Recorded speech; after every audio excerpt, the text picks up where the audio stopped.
안녕하세요, 사랑하는 성도 여러분. 정말 반갑습니다. 오늘 창세기 38장을 읽으려고 합니다. 38장이 사실은 정말 난해한 성경 구절입니다.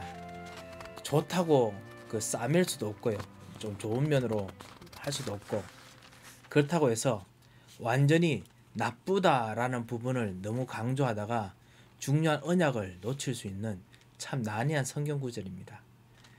그럼에도 불구하고 이것을 하는 이유는 무엇이냐면은, 사실은 이 다말, 유다와 다말을 통해서 하나님께서 정말 하시고자 하는 진정한 구원이 얼마나 인간의 능력을 초월하는가를 가르쳐주고 있기 때문에 우리가 어쩔 수 없이 읽어야 될 것 같습니다.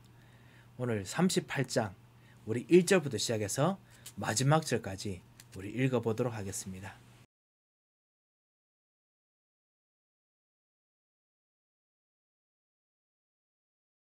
제38장.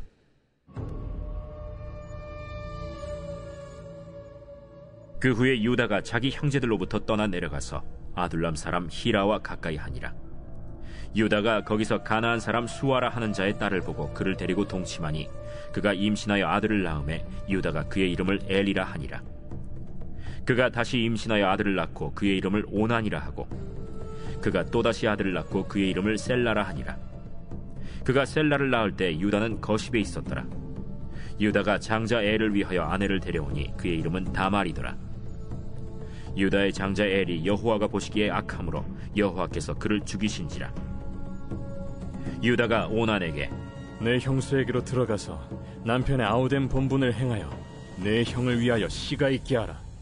오난이 그 씨가 자기 것이 되지 않을 줄 알므로 형수에게 들어갔을 때 그의 형에게 씨를 주지 아니하려고 땅에 설정하매, 그 일이 여호와가 보시기에 악함으로 여호와께서 그도 죽이시니, 유다가 그의 며느리 다말에게 이르되 수절하고 내 아버지 집에 있어 내 아들 셀라가 장성하기를 기다리라 하니, 셀라도 그 형들같이 죽을까 염려함이라. 다말이 가서 그의 아버지 집에 있으니라. 얼마 후에 유다의 아내 수아의 딸이 죽은지라. 유다가 위로를 받은 후에 그의 친구 아둘람 사람 히라와 함께 딥나로 올라가서 자기의 양털 깎는 자에게 이르렀더니, 어떤 사람이 다말에게 말하되 내 시아버지가 자기의 양털을 깎으려고 딥나에 올라왔다 한지라. 그가 그 과부의 의복을 벗고 너울로 얼굴을 가리고 몸을 휩싸고 딥나 길곁 에나임 문에 앉으니, 이는 셀라가 장성함을 보았어도 자기를 그의 아내로 주지 않음으로 말미암음이라. 그가 얼굴을 가리었으므로 유다가 그를 보고 창녀로 여겨 길 곁으로 그에게 나아가 이르되 청하건대 나로 내게 들어가게 하라 하니, 그의 며느리인 줄을 알지 못하였음이라. 당신이 무엇을 주고 내게 들어오려느냐? 유다가 이르되 내가 내 떼에서 염소 새끼를 주리라. 당신이 그것을 줄 때까지 담보물을 주겠느냐? 무슨 담보물을 내게 주랴? 당신의 도장과 그 끈과 당신의 손에 있는 지팡이로 하라. 유다가 그것들을 그에게 주고 그에게로 들어갔더니 그가 유다로 말미암아 임신하였더라. 그가 일어나 떠나가서 그 너울을 벗고 과부의 의복을 도로 입으니라. 유다가 그 친구 아둘람 사람의 손에 부탁하여 염소 새끼를 보내고 그 여인의 손에서 담보물을 찾으려 하였으나 그가 그 여인을 찾지 못한지라. 그가 그곳 사람에게 물어 이르되 길 곁 에나임에 있던 창녀가 어디 있느냐? 그들이 이르되 여기는 창녀가 없느니라. 그가 유다에게로 돌아와 이르되 내가 그를 찾지 못하였고 그곳 사람도 이르기를 거기에는 창녀가 없다 하더이다. 그로 그것을 가지게 두라. 우리가 부끄러움을 당할까 하노라. 내가 이 염소 새끼를 보냈으나 그대가 그를 찾지 못하였느니라. 석 달쯤 후에 어떤 사람이 유다에게 일러 말하되 내 며느리 다말이 행음하였고 그 행음함으로 말미암아 임신하였느니라. 그를 끌어내어 불사르라.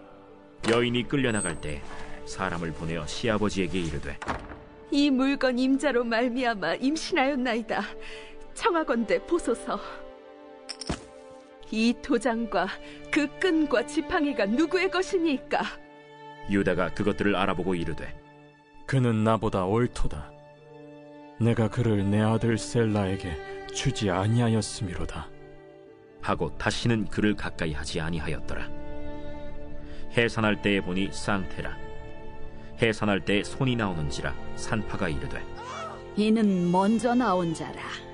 하고 홍색 실을 가져다가 그 손에 메었더니 그 손을 도로 들이며 그의 아우가 나오는지라.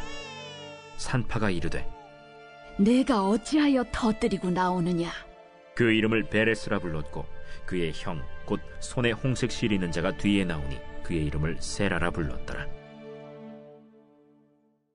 자, 오늘 38장 유다가 서서히 가나안 사람과 친해지는 이야기로 시작합니다. 우리가 알다시피 유다는 지금 이제 다윗의 조상이 됩니다. 그리고 예수 그리스도의 참다운 복이 나올 그 복을 이제 불러들일 사람입니다. 그럼에도 불구하고 이 사람이 가나안 사람들과 같이 되려고 합니다. 이 부분이 사실은 창세기 6장과 비슷해지지요. 창세기 6장에서 하나님의 아들들이 사람의 딸들을 아름다운 보고 결혼한다고 했지 않습니까? 오늘 자기 형제들 떠나가서 아둘람 사람 히라와 가까이 하니라 라고 했습니다. 이 아둘람 사람이 사실 가나안의 한 성읍 사람입니다. 베들레헴에서 한 19km 정도 떨어진 곳에 있는데 남서쪽으로 좀 떨어져 있는데요. 이 사람 통해 가지고 거기서 가나안 사람 수아라는 자를 보고 거기서 동침했다라고 합니다. 완전히 창세기 6장과 비슷해지요. 이것과 사실 대조적으로 창세기 39장에 요셉은 시위대장 밑에서 그 보디발의 아내가 그 자기가 아름다움을 일부러 과시하는 건지 모르겠습니다만 요셉과 같이 동침하려고 합니다. 그런데 오히려 요셉은 자기의 순결을 지킵니다. 그것과 비교하면 유다는 오히려 아무런 그 고난도 없음에도 불구하고 오히려 이방 족속과 하나님 없는 사람들과 가까이 가려는 모습들로 지금 대조가 되고 있습니다. 자, 이런 상황 속에서 이제 그 임신해서 첫째 아들이 엘이고요. 그리고 둘째 아들이 오난이고 셋째 아들을 셀라라고 했습니다. 그래서 그렇게 아들을 낳습니다. 아시다시피 성경에서 특히 창세기에서 약속의 자녀들이 가나안 사람들과 결혼하는 일들은 절대로 칭찬받은 적이 없습니다. 24장 3절에도 그렇고 26장에도 그랬고 28장에도 그렇고 에서도 사실 그랬고요. 별로 좋지 않았습니다. 그래서 사실 하나님께서 안 좋아하실 수밖에 없습니다. 7절에 유다 장자 엘이 여호와가 보시기에 악함으로 여호와께서 그를 죽이시니라 했습니다. 사실 어떻게 진짜 그 악한지는 모르겠습니다만 그 하나님께서 정말 그 원치 않는 어떤 것들을 했던 것 같습니다. 아주 진짜 짤막하지요. 다말도 사실은 가나안 여인일 가능성이 있습니다. 6절에 있는 듯이 유다가 장자 엘을 위해서 아내를 데려오니 그 이름은 다말이라. 가나안 사람입니다. 정말 위기죠. 그런데 그 위기에서 하나님께서 준비된 사람 다말을 붙여옵니다. 이게 사실은 하나님께서 진짜 언약을 이끌어 가시는 방법입니다. 분명히 불신자 속임 같은데 하나님께서 언약의 이유가 있으면 거기서 언약 가진 사람을 만나게 됩니다. 혹시 우리 부모님 중에 자녀들의 믿음이 흔들리는 분들 그래서 걱정되시는 분들이 계십니까? 우리 유다를 통해서 언약을 붙잡으시기 바랍니다. 분명히 다말 같은 중요한 언약의 사람들이 반드시 나타납니다. 그래서 그런 사람들이 정말 일어나도록 하나님 우리가 정말 언약 속에 있게 앞서서 하나님이 원하시는 언약 속에 들어가게 앞서서 그렇게만 계속 기도하시기 바랍니다. 하나님께서 애를 이제 죽이시고 난 후에 이걸 수혼이라고도 하기도 하고 계대 결혼이라고도 하기도 합니다. 신명기 25장 5절에서 10절에 보면요. 계대 결혼에 대한 의무가 사실 나와 있습니다. 그래서 씨가 끊기지 않도록 하는 것이 아주 중요했었습니다. 옛날에도 중요했지만 성경에서도 그 점을 충분히 이해해 주었습니다. 하나님께서는 정말 언약의 사람들을 위해서는 만약에 언약의 사람들이 흔들리면요, 이방 사람 중에서 언약 가진 사람을 데려와서 언약을 이어가게 만들고 그 다음 언약이 전달되게 만듭니다. 하나님께서 주신 언약은 절대로 변치 않고 절대로 무너지지 않습니다. 그 유다가 오난에게 이야기를 형의 씨를 받아서 그래서 아우된 본분을 다 하라고 했는데 오난이 그 씨가 자기 것이 되지 않는 걸 알고 그 형에게 씨를 주지 아니하였다라고 했습니다. 계대 결혼을 정말 계대 결혼에 있는 것을 하지 않음으로 인해서 형이 받을 모든 장자권을 자기가 차지하려고 했지요. 사실은 이때까지 모든 미국 교회들이 이 부분에 대해서 어떤 성적인 쾌락하고 관련된 부분에서 이야기를 하는 것이다 라고 이야기를 하는데, 사실은 성경은 언약 관점 중심으로 적혀있기 때문에 꼭 그것은 아닌 것 같습니다. 그래서 제가 봐서는 이 부분은 분명히 오난이 자기의 이익, 그 가계를 통해서 장자에게 주는 그 상속과 분명히 연관되어 있는 것이 분명합니다. 그 일이 여호와가 보시기 악함으로 10절에 여호와께서 또 죽이십니다. 그래서 유다가 며느리 다말에게 수절하고 아버지 집에 가 있으라, 그리고 셀라가 장성할 때까지 그렇게 기다리라 라고 이야기를 합니다. 하나님께서 실제로 진짜 역사하시는 그 일들을 위해서 구체적으로 기다리라고 하는 것 같지만은 사실은 유다는 지금 자기가 인본주의를 지금 쓰고 있습니다. 셀라도 혹시나 하나님 벌을 받을까 싶어서 걱정돼서 염려한다고 분명히 적혀 있습니다. 자, 얼마 후에 이제 유다의 아내 수알의 딸이 이제 죽었습니다. 그래서 이제 가난한 사람과 함께 같이 이제 완전 위로를 받고 같이 지내고 난 후에 딥나로 간다고 했습니다. 다말이 시아버지가 양털을 깎으러 딥나에 왔다라는 이야기를 들었습니다. 그래서 과부의 의복을 벗고 너울로 얼굴을 가리고 몸을 휩싸고, 사실은 이것이 약혼을 한 사람의 그 모습이라고 합니다. 그래서 실제로 결혼을 앞두고 있는 사람, 그래서 그런 사람의 모습이거든요. 그래서 실제로 이제 나는 이제 구체적으로 결혼을 앞두고 이제는 그 셀라와 같이 아이를 놓고 그래서 유다 집에 있는 대를 이룰 것이다 라는 의미로 지금 옷을 입었어요. 그래서 딥나 길 겹 에나임 문에 앉았다 했는데, 에나임이 사실은 두 눈이라는, 사실 두 우물 또는 두 눈이라는 그런 의미라고 하네요. 그래서 사실 그 의미가 약간 좀 언어 유희고 좀 비슷한 것 같습니다. 왜냐하면 지금 다말이 다 가리고 오직 눈만 딱 있잖아요. 두 눈하고 비슷한 그렇게 딱 있었습니다.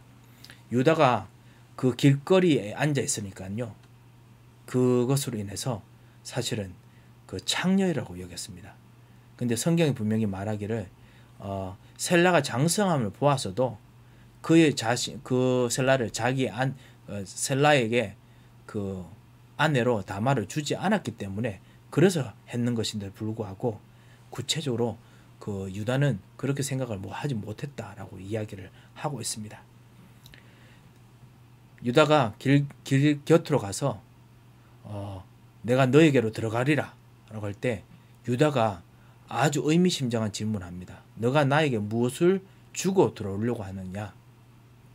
사실은 이것이 셀라를 달라라는 의미로 사실 말한 것인데, 사실 이 유다는 아직까지 언약보다는 욕정에 이렇게 눈이 어두워져 있죠. 그래서 내가 염소 새끼를 주겠다라고 이야기를 합니다. 그럴 때 구체적으로 다말이 묻습니다. 그걸 줄 때까지 담보물이 뭐냐? 라고 묻습니다. 그리고 난 후에 무슨 담보물을 줄까 하니까 도장과 그리고 그 끈과 당신의 손에 있는 지팡이로 하라 라고 이야기합니다. 그 당시에 도장은 우리처럼 한국식 도장이 아닙니다. 도장이 우리나라 도장 끝에 요 끝부분이 밑동에 찍지 않습니까? 그런데 이 근동지방의 도장은 그냥 여기 끝에 이렇게 파여져 있습니다. 원통형에 파여져 있습니다. 그래서 잉크나 이런 것들 묻혀가지고 이렇게 돌려가지고 그렇게 도장이 되어 있거든요. 그리고 나무 안에는 파여져서 구멍이 나 있습니다. 그래서 여기 안으로 끈을 넣어서 사람들이 목에 매달고 그리고 목걸이처럼 하고 다니고 그렇게 하거든요. 그래서 이 도장 이 끈을 달라라고 이야기합니다. 그리고 지팡이를 달라고 이야기합니다. 그거는 누가 봐도 오직 유다만이 가질 수 있는 것이죠. 유다의 장자로서 표현할 수 있는 것이지요. 그런데 유다가 그것을 줍니다. 그리고 유다로 말미암아 임신합니다. 그리고 그 유다가 떠나가자 이제 과부의 의복을 다시 입습니다. 나중에 구체적으로 그 유다가 그 염소집계를 보내가지고 친구 아둘람에게 그 구체적으로 아둘람 사람 통해서 이 여인의 손 담보물을 찾으려고 했는데 도장을 찾으려고 했는데 찾지 못했습니다. 그 사람이 묻는 것이 정말 재미있습니다. 뭐냐면은 길곁 에나임에 있는 창녀가 어디 있느냐. 여기서 창녀라고 그 말했던 그 창녀가 근동지방에 보면은 사실은 우상신전 옆에 있는 그런 창녀도 있잖아요. 아주 거룩한 창녀. 뭐 거룩한 것도 아니죠. 하여튼 사실은 그런 것 있지 않습니까? 그런 사람들 어디 있냐. 이제 그렇게 살습니다. 거기는 원래 있는 거 아니지요. 그런데 아둘람 사람은 그렇게 생각을 했다는 거지요. 그리고 실제로 유다도 그렇게 생각했을 가능성이 있습니다. 이건 우상숭배에 가까운 일이거든요. 그러니까 유다가 얼마나 부끄럽겠습니까? 우리 경상도 말로 되게 넘사스러웠을 겁니다. 못 찾겠다니까 그만해라 그러면 내가 부끄러움을 당할까 하노라 라고 하면서 그 구체적으로 찾지를 못합니다. 석 달 후에 이제 임신했는 것이 알려졌을 때 이 유다가 엄청 화가 났습니다. 그래서 그를 끌어내서 불사르려고 합니다. 그때 이 다말이 끌려나갈 때 사람을 보내요. 시아버지에게 이 물건 임자로 말미암아 임신하였는데 보소서라고 합니다. 그래서 이 도장과 끈과 지팡이가 누구 것입니까? 라고 이야기합니다. 유다가 그것을 보고 난 후에 아주 중요한 말 하지요. 뭐냐면은 26절에 보면은 그는 나보다 옳도다 라고 했습니다. 이 옳다는 것이 you are correct 라는 뜻이 아니고요. you are righteous. 그는 나보다 더 의롭다 라고 했습니다. 정확하고 그 다음에 의롭습니다. 이게 무슨 말이냐면 언약적으로 이게 언약 안에서 나보다 더 정확하게 알고 그리고 언약적인 측면에서 나보다 더 확실하게 언약을 붙잡고 있었다라는 의미입니다. 나는 언약을 진짜 희미하게 잡고 있는데 너는 제대로 언약을 잡았구나. 우리 바꿔 말하면은 정말 예수 그리스도에 대한 약속을 너는 제대로 잡고 있었구나 라는 겁니다. 그래서 내가 옳도다 라고 이야기하죠. 그래서 내가 내 아들 셀라를 주지 않았기 때문에 그를 그렇게 했구나 라고 합니다. 정말 하나님께서 이런 다말 같은 사람들이 이방 사람들에게 분명히 준비시키십니다. 만약에 주변 사람 찾기 힘들면요. 하나님께서 반드시 이런 일들을 일으키십니다. 언약을 반드시 이루십니다. 해산할 때 쌍태가 납니다. 마치 에서와 야곱처럼요. 그래서 손이 나오는데 먼저 나온 애가 홍식실을 가지고 손을 메었는데 그 첫째가 그 이름이 세라지요. 세라인데 나중에 나옵니다. 먼저 분명히 먼저 손을 내밀었지만 제일 먼저 나온 애는 두 번째입니다. 베레스입니다. 터뜨리고 나왔다 라는 이름입니다. 그래서 먼저 나온다, 돌파하고 나온다, 해치고 나온다 라는 뜻입니다. 이것이 사실 앞으로 있을 유다의 아들 베레스 통해서 다윗이 나올 것에 대한 이야기가 나옵니다. 지금 하나님께서는 장자를 통해서 인간이 만들어낸 언약을 통해서 움직이시는 게 아니고 하나님이 가지고 계신 절대 계획을 통해서 하나님께서 지금 그 언약 다음에 받을 사람들을 바톤 주자들을 정하고 움직이고 계십니다. 그러면서 우리는 하나님 앞에서 겸손해야 되겠고 그러면서 우리는 하나님 앞에서 다시 한번 또 새 힘을 얻을 수 있습니다. 하나님께서는 지금도 언약 가진 사람을 움직이고 계십니다. 이방인 중에도 움직이고 계십니다. 237 나라 속에서도 움직이고 계십니다. 이 하나님의 언약 속에 들어갈 때는 하나님께서 어디서든지 만나면 축복을 주시고 어디서든지 그거를 이 237 나라를 하나님의 언약을 움직일 수 있는 모든 경제 모든 걸 하나님께서 실제로 준비하고 움직이십니다. 그래서 이 응답을 우리가 유다 통해서 우리가 다말 통해서 받아야겠습니다. 여러분께서 어떤 언약을 지금 붙잡고 계십니까? 어떤 부분이 막혀 있습니까? 하나님의 언약은 반드시 움직입니다. 한번 기도하겠습니다. 살아계신 하나님 아버지 은혜를 감사합니다. 오늘 반드시 움직이는 하나님 언약을 발견하게 하시면 감사를 드립니다. 하나님 이때까지 하나님께서 우리에게 주신 언약을 우리가 불신앙하는 일이 있었다면 주님 용서하여 주옵시고 주 예수께서 우리에게 주신 이 그리스도의 언약이 반드시 이방 사람을 통해서라도 불신자를 통해서라도 반드시 준비하시고 그리고 일으키시는 것을 발견하여 싸우니 주님 이 언약 안에 거하고 확실하게 믿고 움직일 수 있도록 주님 역사하여 주시옵소서. 오늘도 이 언약과 저 움직이는 우리 가정에, 우리 자녀들에게, 우리 경제에, 우리 미래의 모든 일들 속에 역사하여 주시옵소서. 살아계신 주 예수 그리스도의 이름으로 기도합니다.